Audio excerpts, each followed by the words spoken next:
I just purchased this sandwich maker from Amazon, so we're gonna check it out and see if it lives up to its hype. So first thing you do is just plug it in.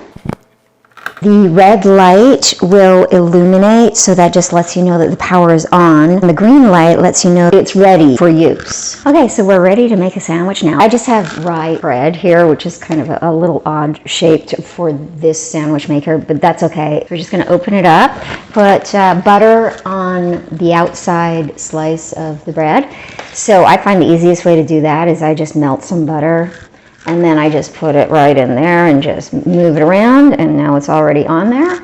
And I'm just gonna put it right there. And then we're gonna get some cheese. Just lay it right there. Just need a little bit more.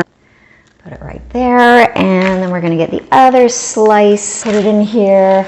Just move it around, get the butter on there, put it on there, and then we close it. And this is okay to touch. This is cool to the touch. That is hot, so you don't want to touch there. So you just all the way down until it just locks it in place right there. It takes 2 to 3 minutes. It's time for the big reveal. Here we go. Let's take a look. Wow. That looks pretty perfect. Okay, so when you remove it from here, you want to use a non-metallic utensil.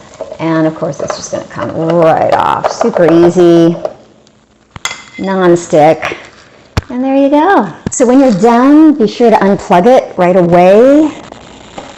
Let it cool down. And then once it's cooled down, you can clean it as per the instruction manual.